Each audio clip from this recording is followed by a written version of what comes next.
Well, happy Valentine's Day. This time I'm going to be talking about a book that I read that I got for my birthday from a coworker. Valentine by Tom Savage. This is, okay, the 2001 film is not a film adaptation of this. When I watched Cinema Snob review it, he pointed out that the producer only bought the rights to the book so they could just use the book's title. The movie and the book are totally different. Now, I first saw the film back in 2001, and that's the only time I've seen it, and I'm telling you right here now, I thought that film was terrible. The only thing that made it worth watching was a few rows behind me, and the boyfriend or husband was talking you-know-what throughout the whole movie. And I was laughing at what he was saying. There's only two lines that he said that I remember. One was when that detective put his hand on that lady's thigh, I believe, and she told him to put his hand up his you-know-what, and the boyfriend or husband goes, "Ooh, that is some gold beef," he said the S word. And then the second time was when the main character got that gun without cocking, and he yelled out, "Cock and beat it!" He said the B word. I wanted to shake his hand to thank him for at least making that film worth watching just for his heckles, because he was good, but unfortunately I can only remember two things that he said. Well, there was one scene in the film that I did really like, and it's on my top 10 favorite movie kills, and that's that's the power drill death sequence. That was a good death sequence, where he throws that woman in that hot tub, locks her in, drills, gets her, and then he says, heck with it, opens up, throws the power drill in. Now, the book, none of the characters from the film are even in the book. They all have different names. What's her name? Jillian Talbot is the main character. The main villain's name is Victor. Now, the story is she was with this group known as the Four Elements: Earth, Fire, Wind, and Water. She was water. They played a joke on Victor. Victor was trying to escape his abusive parents. He finally did by getting into college, but he was a loner. They decided to play a joke, one of them made him think that she really wanted him, and then when he stripped nude, they came out videotaping, laughing, and singing this song, I think it's My Funny Valentine. He went crazy, beat up the two girls that were filming, and tried to rape the girl that pretended that she liked him. He got arrested, he got thrown out, he went back to his parents. He murdered both his parents by slitting their throats in their sleep. He got locked up, but then when he was in prison, he actually would make friends there for the first time in his life. He became a big hulking character. He got parole. He found out he had money in this trust fund that was $80,000 before he got locked up, but he got up. Then he disappeared after he learned from one of his friends where to get plastic surgery. And then he became Valentine, and he wanted revenge against the four girls he blamed for ruining his life. He basically goes after them one by one. It's like a 4-year gap with each time. Well, it starts off with Jillian. Basically, there's this guy who rented out this apartment across from her, and he's spying on her. And she keeps getting these prank-like things like Valentine's cards or roses with rats. There's no chocolates with maggots.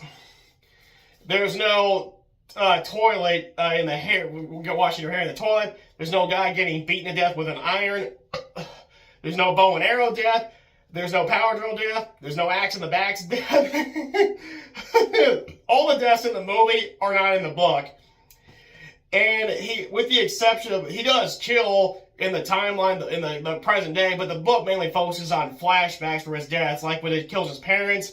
And the first girl he goes after is the one that represents Earth. 3 years ago.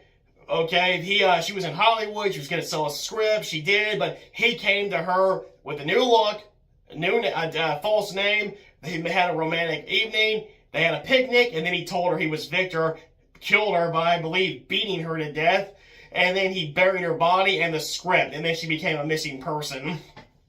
A year later, he went after Wen. They went to a ski mountain. He identified himself as Victor, and then she goes, "Who?" Letting him know she already forgot he even existed, grabs her and throws her off the side of the mountain. She's like falling and she's falling. She's constantly going, "I can't die, I can't." And then she hits the side of the mountain. Then she falls off into the trees. The fire girl. He smothers her, I believe, with a pillow. Then he burns the cabin out. And he wants them all to have ironic deaths. So they did kind of use that for the movie, but no, none of the deaths in the film are in the book. And when it comes to that issue with the bullies that's in the film, there was a part in his flashback, whenever he was a boy, he did make a pass at a girl, she rejected him, and boys threw rocks at him. That's it, with the boys. And of course, there's also the plot twist of who the killer is for the present part. Now, the detective in the movie is in the book, it's a private investigator named Barney. He finds out where Victor lived, goes back to his home house, and he has no idea Victor's been following him all this time, and whenever he's least expecting it, Victor gets him right like this. And he buries his body in the backyard. So they did as you can see, they did take some stuff from the book and put it in the film, but they just were not faithful. The final confrontation with Victor is at a cabin when Jillian finally decides, Jillian finally decides to get out for a while. She goes to these cabins. We find out the guy who's been watching her is there too. He's not Victor. He's actually the brother of the woman who represented Fire. Turns out Victor could not find Fire. I'm just going to refer to them as their nicknames, or Fire, Wind, Water, except for Jillian. Okay, he couldn't find her, but when he found out, he remembered her brother, Doug. He called him, got him again, and tricked him into confessing where she's at, and that's how he was able to go after her. When Doug realized this, he was so horrified that he helped his sister get killed. He then realizing that Jillian was the next one. He's been watching her, bugging her place to try and get his sister's killer. His reason is because he came out that he was gay, and everybody turned against him, except for his sister. She was the only one that accepted him like that, and this is mainly why he wants to avenge her so badly.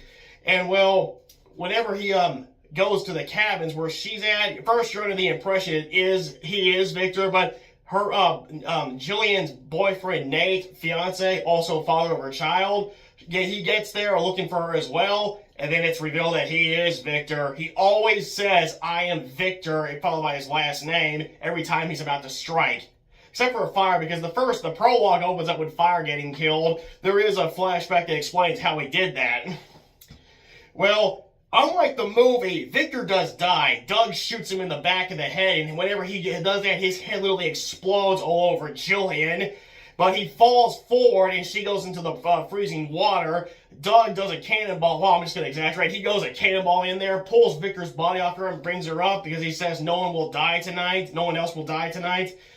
He saves her, and the book ends with Doug now teaching Jillian how to swim. Unfortunately, Jillian did lose the baby because she and Victor do fight, and he punches her right in the stomach.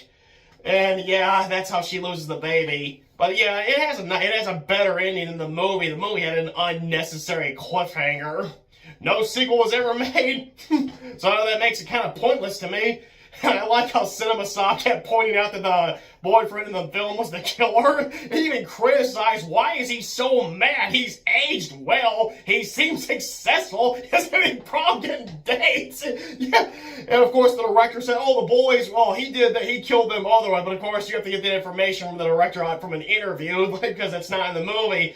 Now for the movie, I would have just made it go by the rule of the boy, Jeremy, just wants revenge against the fat girl that lied about him attacking her, and the four boys, like tricking all of them to a cabin and then hunting them down. Those are, to me, the only ones that he should have gotten revenge. In the book, it's mainly because of Victor's abusive parents is why he's so crazy. His mother catches him with like a Playboy, and she beats him with the belt so badly he has to go to the hospital. But when his father comes home and finds out, he is mad at his wife for doing that because he says like the most manliest thing he's ever done, and he beats his wife so badly he ends up spending 3 days in jail. And he locks Victor in the closet for 3 days to punish him for getting him, because he blames him for getting him locked up.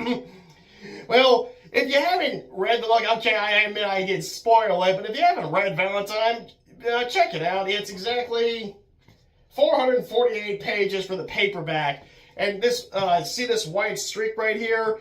That's, at first I thought that the cover was damaged, but when I looked at the Patterson right there, the T is also imprinted into it, so it's actually part of the cover. yeah, it is a good book. It has a slow start, but it is a good book. So check it out, and when it comes to that film, once again, I think it sucks. Oh, and once again, happy Valentine's Day.